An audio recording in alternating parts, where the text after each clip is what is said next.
Hello, welcome to Black Country News. I'm Hamza Samir and this is your 4:30 news update. Businesses on Wolverhampton's Bilston Road say they have lost up to 8% of their income since work to replace tram tracks there began in June. Lynn Butler reports. Abby Hatchapoldu is the owner of Coffee Express. In recent weeks, he has had to let 2 staff go due to a 50% loss in trade, which he blames on the roadworks. Because we're established business, I've been running 10 years. If I was a new business, I'll be bankrupt and might be closed. I'm lucky I'm been a long time running the business. Maybe a couple of months so we can last. Amajit Singh opened his business, NES Lighting, 3 years ago. He has seen trade drop by over 70% since the works began in June. As a business, and a lot of other businesses on the road, there's going to be a lot of shrinkages in the businesses here. So that's nobody wants that, but what can you do?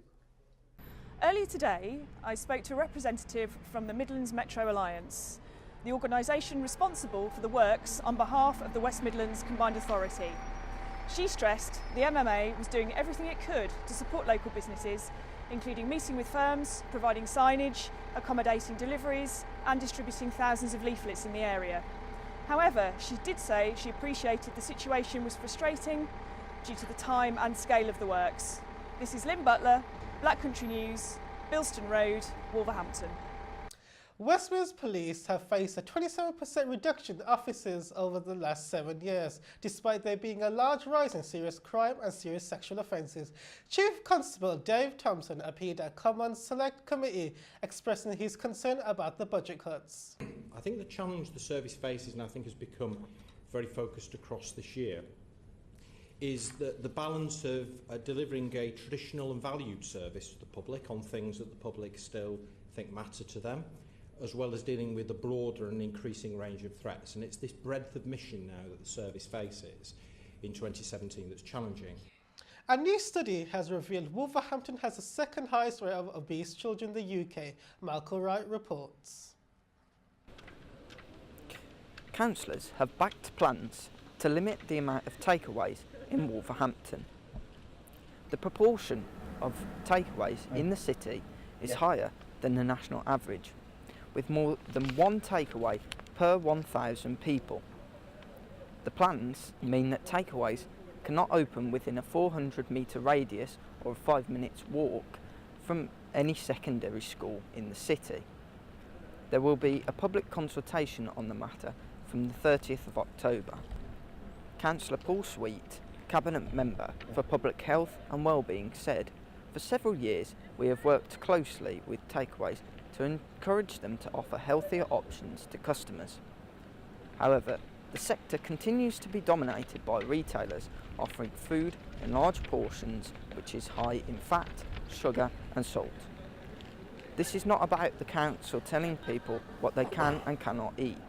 This is about protecting vulnerable groups such as secondary school children and ultimately reducing obesity and poor diet, which is affecting the health and well-being of so many of our citizens." Marco Wright, Wolverhampton News. Time to take a look at the sport now. Here's Mustafa Ahmed over in the newsroom.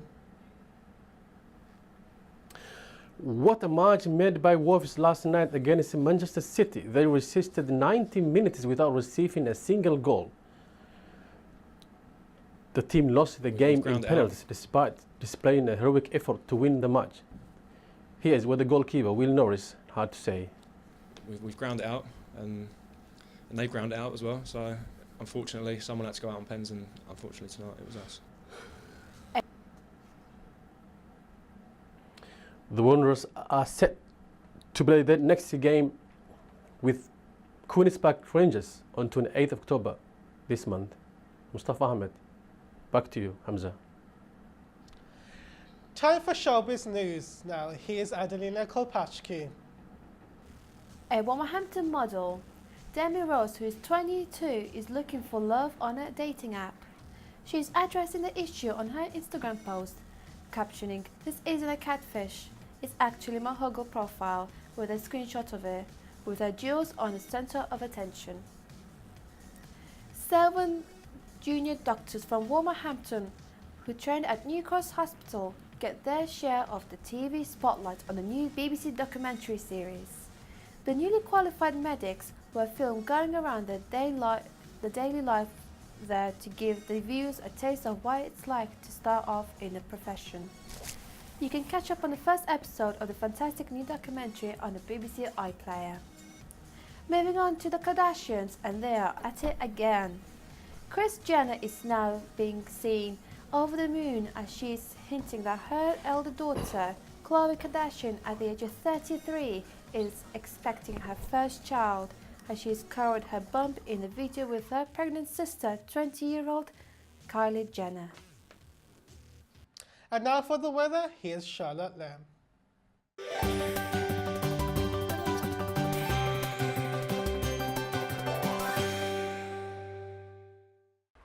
Hello and a very good afternoon to you. I'm here in Wolverhampton's famous railway walk. This morning some of us have seen a slight bit of drizzle, but as this clears later on in the day, it should become dry with some bright sunny spells. Have a lovely evening. Take care.